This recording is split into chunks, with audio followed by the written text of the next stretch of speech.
Hey everyone, and welcome to today's Explainer. Okay, let's just dive right into this. I want you to imagine for a second having this absolute mountain of vital feedback from your users. People are out there telling you exactly what is broken in your software, but you have absolutely no clear way to organize it, prioritize it, or even assign it to the right team.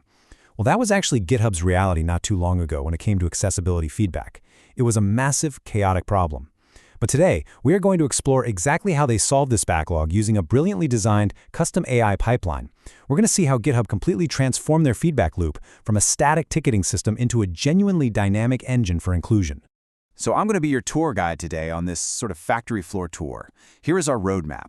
First up, the backlog problem. Next, designing a dynamic engine. Then, how the feedback flows. After that, we'll dive into the impact in numbers, and finally, look beyond the numbers. All right, kicking things off with Section 1, the accessibility backlog problem. Because honestly, before you can truly appreciate the fix, you kind of have to understand the messy starting point of the past, right? A time when vital accessibility issues basically just languished without any clear owners. There is a really stark contrast between traditional product feedback and accessibility feedback. You know, if a specific button is busted, that bug usually belongs to a single dedicated product team. It's straightforward. But accessibility feedback? That cuts across the entire ecosystem. So if a keyboard-only user hits a trap in a shared navigation component, or a low-vision user flags a color contrast issue, that problem literally touches dozens of different pages and teams. No single team owns the problem, and that makes coordination incredibly difficult. And because it was so hard to coordinate, feedback was just scattered everywhere. Bugs lingered without owners. Users who actually took the time to follow up were often promised that improvements were coming in this mythical Phase 2 that, let's be real, rarely if ever arrived. GitHub knew they needed to lay down a completely new foundation to centralize all the scattered reporting. Which brings us to Section 2, designing a dynamic engine. Once they realized those traditional processes just weren't cutting it anymore, GitHub stepped back to build something revolutionary, using Actions, Copilot, and models. And get this, before they wrote a single line of code, they designed this engine specifically around human needs. They knew AI had to act as an assistant, absolutely not a replacement, so the system was built around 3 distinct personas. First, the issue submitters, think support agents and community managers who usually aren't accessibility experts and really need guidance. Second, the accessibility teams who need structured, actionable data to actually get in there and fix the code. And third, the program managers who just need that high level of visibility to allocate resources effectively. Moving right along to Section 3, how the feedback flows. Get ready, because we are going to walk the actual AI pipeline right now to see exactly how it handles all that repetitive triage work, freeing up humans to focus on actual solutions. They built this really beautiful event-driven architecture. We're talking about a living system where every single step automatically triggers the next. It starts with actioning intake, moves right to Copilot analysis, goes through submitter review and team review, connects to audits, closes the loop, and naturally feeds right back into continuous improvement. Issue creation launches Copilot, status changes initiate handoffs. It just flows continuously. Let's break down how these steps actually work. It all starts at the source. Today, an unbelievable 90% of GitHub's accessibility feedback flows through a single public community board. And why does that matter?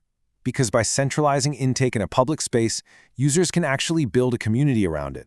Before the AI even touches a single report, other users can chime in, say, hey, I'm seeing this too, and provide way richer context. When it's finally ready, a team member creates a tracking issue, and the automation just takes over. Creating that issue triggers this perfect balance in the system. GitHub Copilot, using the Models API, jumps in and automatically drafts about 80% of the crucial metadata. We are talking over 40 distinct data points, mapping the issue to web content accessibility guidelines, determining severity, identifying affected users, all of it. But, and this is absolutely crucial, humans always verify the reality. AI provides the draft, but real humans validate the data, test the procedures, and write the actual code to fix the problem. Now, to help those humans verify the data, Copilot actually steps in as a subject matter coach. Remember how the issue submitters usually aren't accessibility experts? Well, Copilot automatically generates a super straightforward, plain language checklist right in the issue comments. It asks stuff like, can you navigate the page using only a keyboard? Or, do the images have descriptive alt text? It basically gives non-expert submitters the exact step-by-step instructions they need to test the issue like a total pro. Once the submitter verifies it, the issue moves to the accessibility team review. And here's a really fascinating stat. 75 to 80% of reported issues map directly to something the team actually already knows about from their own internal audits. So instead of creating annoying duplicates, the team just links this fresh user feedback right into their existing internal tracking. It's brilliant because it instantly bumps up the priority of those internal tickets based on actual real-world impact. If a dozen real users report a moderate issue, boom, it gets fast-tracked. Plus, they never close an issue until they follow up with the user and the user says, yep, this fix works for me. Okay, Section 4, the impact in numbers. We've seen how the engine is built, but does it actually work? Well, let's shift gears and look at the results, because the data proving the worth of this automated engine is genuinely shocking. 1,150%. That is a staggering year-over-year increase in the number of issues resolved within just 30 days. Think about that. They went from closing just a handful of issues in a month to completely clearing out dozens of them, simply because the messy triage and routing work was entirely automated. The broader shift is just as impressive. Today, 89% of all accessibility issues are completely closed within 90 days. Contrast that with the past. Just a year before this AI system launched, nearly half of their entire accessibility backlog sat there, completely unresolved, for over 300 days. That massive, old backlog, it's entirely gone now. And the sheer speed of this workflow is undeniable. The average resolution time plummeted from 118 days down to just 45 days. That's a 62% reduction in resolution time. It proves beyond a shadow of a doubt that the workflow is successfully continuous, rapid, and incredibly effective at getting bugs out of the way of engineers so they can just do what they do best, fix them. Finally, let's hit Section 5, beyond the numbers. Because metrics are great and all, but let's get to the emotional core of this explainer. The whole point of this technology is the real human beings who benefit from this incredible speed. Take the story of a user named James. James emailed support to report that the Copilot command line interface was basically totally inaccessible to him because decorative formatting was creating a ton of noise for his screen reader. A tracking issue was created, and within moments, the AI analyzed the report and mapped his description directly to existing internal documentation. The team realized an accessible mode already existed, James just didn't know about it. So they replied instantly. James was thrilled. What could have easily been a frustrating months-long wait was resolved in mere hours. Or think about this scenario. Imagine you're a blind user trying to sort project labels. Before this system, the screen reader would just shout random hex color codes at you, which is, completely useless for knowing if a label means bug or enhancement.